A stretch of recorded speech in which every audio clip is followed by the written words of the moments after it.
श्री शिवाय नमस्तुभ्यम। हर हर महादेव। पंडित प्रदीप जी मिश्रा द्वारा श्री हरि विट्ठल शिव महापुराण कथा जो कि पंढरपुर महाराष्ट्र में चल रही है 25 दिसंबर से लेकर 31 दिसंबर 2023 तक। ये 7 दिवसीय शिव महापुराण कथा है जो आस्था फेसबुक और यूट्यूब के माध्यम से लाइव देखी जा सकती है।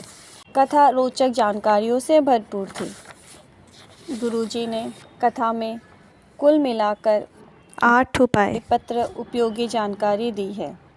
सभी की जानकारी आपको इस वीडियो से प्राप्त होने वाली है। यदि किसी कारणवश आप कथा नहीं सुन पाए हो तो पूरी कथा का रसतत्व आपको इस छोटे से वीडियो के माध्यम से प्राप्त होने वाला है। तो बढ़ते हैं कथा की पहली जानकारी की ओर। गुरुजी ने कहा, कथा के प्रारंभ में ही बताया कि ये दुनिया की ऐसी भूमि है जहाँ पर ये कथा हो रही है। हरि विट्ठल शिव महापुराण कथा हो रही है जहाँ हरि और हर एक रूप में विराजमान है इस चंद्रभागा के नदी के तट पर। ये चंद्रभागा तट नदी का साधारण तट नहीं है। यहाँ स्वयं गंगा, यमुना और सरस्वती बुआरी लगाने आती है, झाड़ू लगाने आती है। चंद्रभागा तट की विशेषता बताते हुए आगे कथा में गुरुजी ने और भी जानकारी दी है। बढ़ते हैं कथा की दूसरी विशेष जानकारी की ओर। गुरुजी ने कहा, जो एक बार हरि विट्ठल की परिक्रमा कर देता है वो पार तर हो जाता है, हरि विट्ठल का हो जाता है। बढ़ते हैं कथा की तीसरी विशेष जानकारी की ओर। स्वाति अनिल जी पत्र लेकर आई। शादी को 26 वर्ष हो गए थे, गर्भ नहीं ठहरा, संतान नहीं हुई। मेरी सहेली रोज आस्था चैनल पर शिव महापुराण कथा सुनती है। मुझे भी कहा सुनने को। मैंने कहा, कथा सुनने से संतान हो जाती है? मैं हंस दी और कहा, मैं कितनी जगह झोली भरवा चुकी हूँ, मन्नत मांग चुकी हूँ, थोक भी लगा चुकी हूँ, डॉक्टर को दिखाया पर संतान नहीं हुई। गुरुजी, आपकी कथा मेरे पति रोज़ मोबाइल पर सुनते थे। उन्होंने एक साथ कथा सुनने को कहा। मैं और मेरे पति दोनों ने आसन लगाकर कथा सुनना शुरू किया और साथ ही साथ मैंने सफ़ेद आंकड़े की जड़ का प्रयोग किया। गुरुजी, लोगों से आपके लिए बहुत बुरा भला कहा, यहाँ तक कहा कि मूर्ख बनाने का काम करते हैं, सबको मूर्ख बनाते हैं। इसके लिए मैं आपसे क्षमा मांगना चाहती हूँ। बाबा की कृपा से 26 साल बाद मुझे संतान की प्राप्ति हुई है। गुरुजी, ये आपकी वाणी नहीं है, ये शिव महापुराण कथा नहीं, यहाँ तो स्वयं शिव जी की वाणी लगती है। उसी का आभार व्यक्त करने के लिए कथा पंडाल में आई हूँ। बढ़ते हैं कथा की चौथी विशेष जानकारी की ओर। गुरुजी ने कहा, संत और सागर में एक बड़ा अंतर होता है। सागर प्रलय आने पर उछल जाता है, उफान पर आ जाता है, पर संत कैसी भी विकट परिस्थिति हो उफान को नहीं आने देता, वो हमेशा शांत ही रहता है। बढ़ते हैं कथा की पांचवी विशेष जानकारी की ओर। गुरुजी ने कहा, हमने पहले भी बताया था, ये पंढरपुर की पावन धरा है, इसमें शिव महापुराण कथा की होगी। उस कथा में आपको सफाई का विशेष ध्यान रखना है। ऐसा नहीं कि आप कहीं पर भी गंदगी कर दोगे या कुछ खाकर वहीं पे पैकेट डाल दोगे।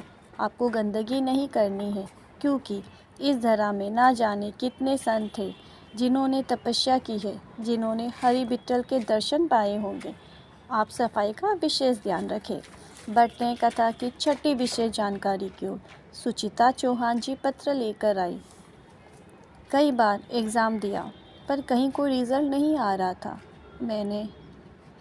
आपने जो श्रावण शिवरात्रि में जो ऑनलाइन अभिषेक करवाया था, वैसे मैंने भी टीवी के सामने बैठकर आपके साथ ऑनलाइन अभिषेक किया सावन में, और एक बेलपत्र उठाकर अपने पास रख ली और बाबा से कामना की कि मेरी नौकरी लग जाए, क्योंकि लोग हंसने लगे थे कि अब तो शादी हो गई है, कहाँ से नौकरी लगेगी। पर पार्थिव शिवलिंग के पूजन का मतलब बताना चाहूँगी। एक ही एग्ज़ाम दिया और बिजली विभाग में सरकारी नौकरी मिल गई मुझे। उसी का आभार व्यक्त करने के लिए कथा पंडाल में आई हूँ। बढ़ते हैं कथा की सातवीं विशेष जानकारी की ओर। गुरुजी ने कहा, पंढरपुर में अगर आपने किसी को एक दाना चावल भी खिलाया है तो वो करोड़ों गुना हो जाता है। आपसे जो बन सके इस शिव महापुराण कथा में भक्तों को अवश्य खिलाए या मुँह जूठा करवाए। बढ़ते हैं कथा की आठवीं विशेष जानकारी की ओर। ज्योति पवन जी पारिक पत्र लेकर आई। पेट में गठान थी। डॉक्टर को दिखाया तो बताया 22 mm की गठान है। डॉक्टर ने 4 महीने का कोर्स बता दिया और 4 महीने के बाद जांच करवाने को वापस से बुलाया। 4 महीने बाद जब गए थे, डॉक्टर ने 25 mm की गठान बता दी और ऑपरेशन करने को बोल दिया।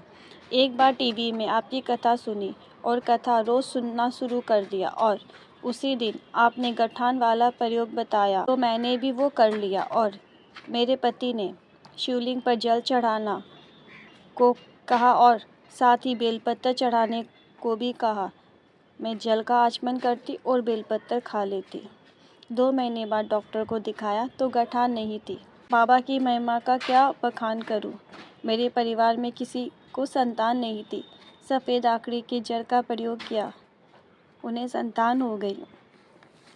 इसी का आभार व्यक्त करने के लिए मैं कथा पंडाल में आई हूँ। आज की वीडियो में बस इतना ही। अगर मेरे द्वारा दी गई जानकारी आपको ज़रा भी हेल्पफुल लगी हो तो कमेंट में हर हर महादेव लिखना ना भूलें और साथ ही लाइक, शेयर और बेल आइकन को क्लिक करना ना भूलें, जिससे जब भी मैं न्यू वीडियो अपलोड करूं आपको नोटिफिकेशन मिल जाए और आप वीडियो को देख सकें। Thank you for watching. Shri शिवाय नमस्तुभ्यम। हर हर महादेव।